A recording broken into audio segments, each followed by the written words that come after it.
Hello everyone, welcome back to the Patels E learning zone. Friends, આજના લેક્ચરની અંદર આપણે ચેપ્ટર નંબર 9ની શરૂઆત કરી રહ્યા છીએ. એક ફ્રેશ ચેપ્ટર છે તમારા માટે બિલકુલ પણ, કે જેની અંદર તમે આગળ કંઈ પણ ભણી ચૂક્યા નથી, અથવા તો જે પણ કંઈ ભણી ચૂક્યા છો એનો અહીંયા કોઈ પણ જાતનો કોઈ લેવા દેવા નથી. બરાબર, એનાથી કંઈ જ લેવા દેવા નથી. એટલે અહીંયા તમે જે પણ કંઈ ભણવાના છો ચેપ્ટર નંબર 9માં, એ બિલકુલ એક નવું જ ચેપ્ટર છે, જેને પાછળ ભણી ગયા એનાથી કોઈ જ લેવા દેવા નથી. ચેપ્ટર નંબર 9,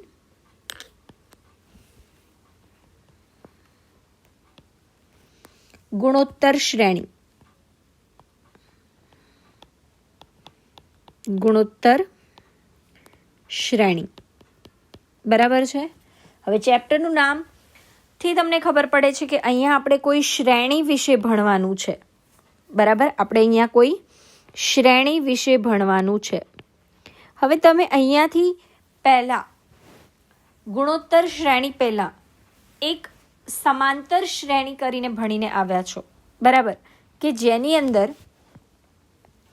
તમે એક ચોક્કસ પદ આગળના પદની અંદર ઉમેરતા જતા હતા. લાઈક એ શ્રેણી આવી હતી 2, 4, 6, 8, 10 અને આમ ચાલ્યા કરે. હવે જે આપણે શ્રેણી ભણવાની છે એ કંઈક આવી છે 2, 4, 8, 16, 32 અને આમ ચાલ્યા કરશે. બરાબર છે. તો એક્ઝેક્ટલી આ જે શ્રેણી આપણે ભણવાની છે એ કઈ છે? ગુણોત્તર શ્રેણી. કઈ શ્રેણી ભણવાની છે આપણે? ગુણોત્તર શ્રેણી. બરાબર. તો હવે જો આપણે ગુણોત્તર શ્રેણીની વ્યાખ્યા બનાવવી હોય તો એ કઈ રીતે બની શકે? ચલો જલ્દીથી સમજી લઈએ ગુણોત્તર શ્રેણીની વ્યાખ્યા.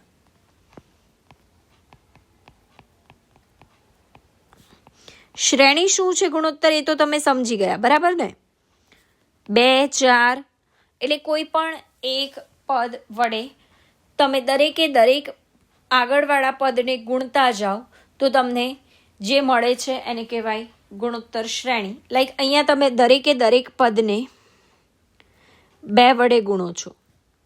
4 ને 2 વડે ગુણો, 8 ને 2 વડે ગુણો, 16 ને 2 વડે ગુણો. સમજ પડે છે? એટલે દરેકે દરેકમાં તમારો ગુણાકાર જે ગુણક છે કોણ છે? 2. બરાબર. અને એને આપણે કહીશું સામાન્ય ગુણોત્તર. આ જે છે ને એને આપણે શું કહીશું? સામાન્ય ગુણોત્તર. ખ્યાલ આવ્યો? તો ચલો જલ્દીથી જોઈ લઈએ વ્યાખ્યા કઈ રીતે બનશે ગુણોત્તર શ્રેણીની. ખૂબ જ આઈએમપી ગણી શકાય.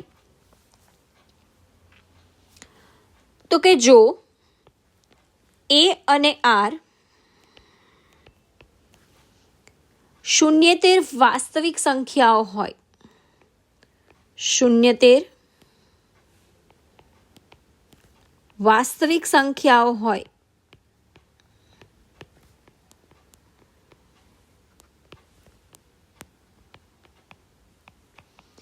બીજું જો ધન પૂર્ણાંક તો ધન પૂર્ણાંક n greater than equals to 1 માટે જે શ્રેણીનું nમું પદ, જે શ્રેણીનું nમું પદ એટલે કે Tn બરાબર a ગુણ્યા r એની n-1 ઘાત હોય તો તે શ્રેણીને ગુણોત્તર શ્રેણી કહે છે. તે શ્રેણીને ગુણોત્તર શ્રેણી કહે છે. સમજ્યા?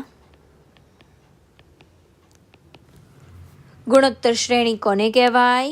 તો કે એ અને આર એ શૂન્યતર વાસ્તવિક સંખ્યાઓ હોય જો ધન પૂર્ણાંક n greater than is equals to 1 માટે nમું પદ જે છે એ tn is equals to a upon r હોય. ખાસ ધ્યાન રાખજો, અહીંયા તમારે કઈ વાતોનું ધ્યાન રાખવાનું છે. તો એક તો આ કે શૂન્યતર વાસ્તવિક સંખ્યાઓ હોય, બીજું n greater than is equals to 1 હોય. કેમ કે શ્રેણી બેટા ક્યારે બની શકે? જ્યારે તેમાં એક કરતાં વધારે પદો હશે ત્યારે જ. એટલે n is greater than equals to 1 એ એક તમારે યાદ રાખવાનું છે. અને બીજું આ જે એનમાં પદનું સૂત્ર જે છે એ તમારે યાદ રાખવાનું છે. ક્લિયર છે? બરાબર છે? તમારાથી જો આટલું યાદ રહી જાય તો ડેફિનેટલી તમે ગુણોત્તર શ્રેણી ચેપ્ટર જે છે એ ઇઝીલી સમજી પણ શકશો અને બધા દાખલાઓ પણ ગણી શકો છો. બરાબર છે? ચલો હવે શ્રેણીનું સૂત્ર શું છે? આપણે હવે થોડા સૂત્ર તરફ આગળ વધીએ.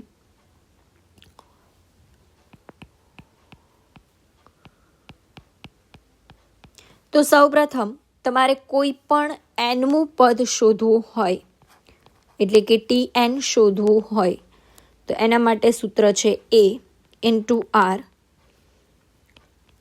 એની n-1 ઘાત. હવે અહીંયા tn એટલે શું? તો કે nમું પદ. બરાબર. a એટલે શું? તો કે a એટલે પ્રથમ પદ. શ્રેણી હોય ને, શ્રેણી એનું પ્રથમ પદ. બરાબર. અચ્છા, આર એટલે શું? તો કે સામાન્ય ગુણોત્તર. આર એટલે શું?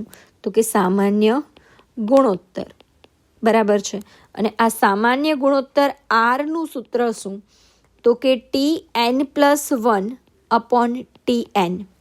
કોઈ પણ ત્રીજું પદ હોય સપોઝ, તો એમાંથી એને ભાગ્યા બીજું પદ કરો, અને જો ચોથું પદ ભાગ્યા ત્રીજું પદ કરો, અથવા પાંચમું પદ ભાગ્યા ચોથું પદ કરો, તો દરેકનો જવાબ જો સરખો મળતો હોય તો એને આપણે કહીશું સામાન્ય ગુણોત્તર આર. ક્લિયર છે? તો આ બે સૂત્રો તમારે દરેક દાખલાઓ માટે ખૂબ જ IMP એવા છે. એક આ વાળું એનમાં પદનું સૂત્ર અને બીજું આરનું સૂત્ર.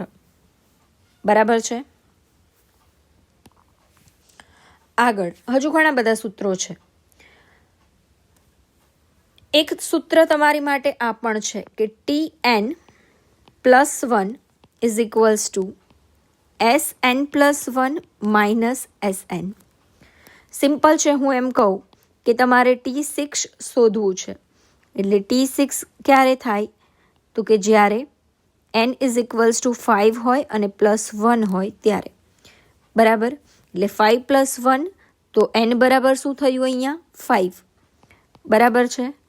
તો S6 n+1 એટલે T6 અને S6 એમાંથી S5 બાદ કરો તો શું મળે? T6. ભાઈ 5 પદોનો જે સરવાળો છે, 5 પદોનો સરવાળો છે એની અંદર તમે છઠ્ઠું પદ ઉમેરો તો જ તો તમને શું મળ્યું હોય? 6 પદોનો સરવાળો મળ્યો હોય ને. સમજાય છે? કે 5 પદોના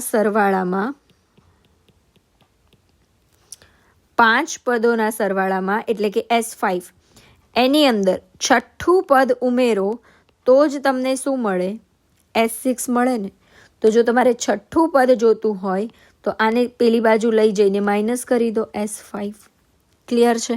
તો આ સૂત્ર પણ તમારે દરેક દાખલામાં લગભગ યુઝ થતું હોય છે. ઇમ્પોર્ટન્ટ એવું સૂત્ર છે, તો એ ખાસ તમે એક યાદ રાખજો. બરાબર છે? આગળ હજુ પણ જ્યારે આપણે શ્રેણીના સૂત્રોનો સરવાળો કરીએ એને શ્રેઢી કહેવાય. શ્રેણીના જે પદો છે એના સરવાળો શોધીએ તો એને શ્રેઢી કહેવાય. તો અહીંયા તમારે 3 શ્રેઢી સૂત્રો યાદ રાખવાના છે. શ્રેઢી સૂત્રો. હવે ખાસ યાદ રાખજો, કન્ફ્યુઝ નહીં થતા. Sn is equals two n into a. એટલે કે જો તમારે કોઈ પણ એન પદોનો સરવાળો જોઈતો હોય તો એનને એ વડે ગુણી દો. પણ આવું ક્યારે? તો કે જ્યારે આર ઇઝ ઇક્વલ્સ ટુ 1 હોય, માત્ર ને માત્ર ત્યારે જ તમે આ સૂત્રનો ઉપયોગ કરી શકશો. બીજું આપણી પાસે એક સૂત્રનું છે, s n is equals to a into r raise to n -1 upon r -1. આ સૂત્ર ક્યારે? તો કે જ્યારે r is not equals to 1. જો તમારો આર 1 કરતાં નાનો અથવા મોટો હોય તો તમે આ વાળું સૂત્ર યુઝ કરી શકો છો. અમુક સ્પેશિયલ દાખલાઓ એવા છે કે જેની અંદર એનમું પદ પણ આપેલું હોય છે, તો એના માટે ક્યારેક જ તમારે આ સૂત્રનો ઉપયોગ કરવો પડશે. R into TN -a upon r -1. ક્યારેક જ રેર કેસમાં તમારે આ સૂત્રનો ઉપયોગ કરવો પડશે. બરાબર છે? તો આ જે ઓવરઓલ આ બે સૂત્રો છે, શ્રેઢી સૂત્રો, એ વધારે ઇમ્પોર્ટન્ટ છે, તો તમારે એ મોઢે કરવાના રહેશે. બરાબર છે?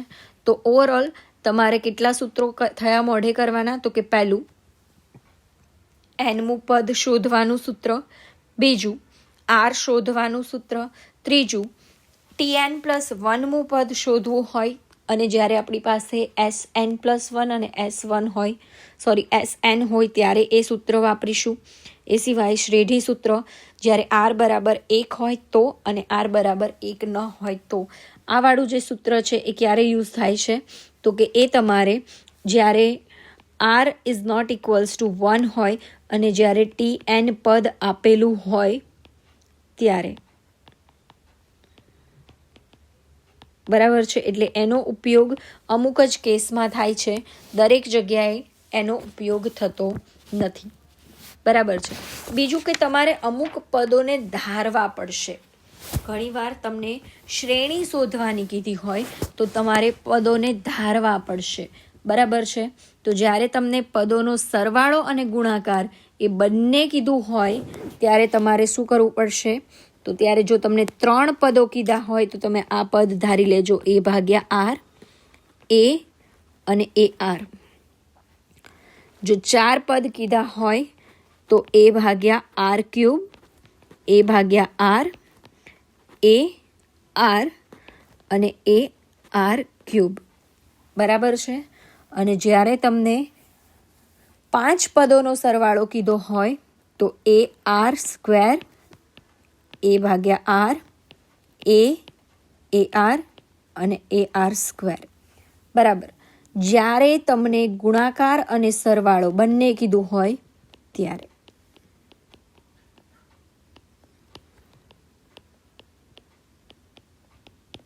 આપેલા હોય અને તમારે શ્રેણીના પદ શોધવાના હોય ત્યારે તમારે આ પદોની ધારણા કરવાની છે.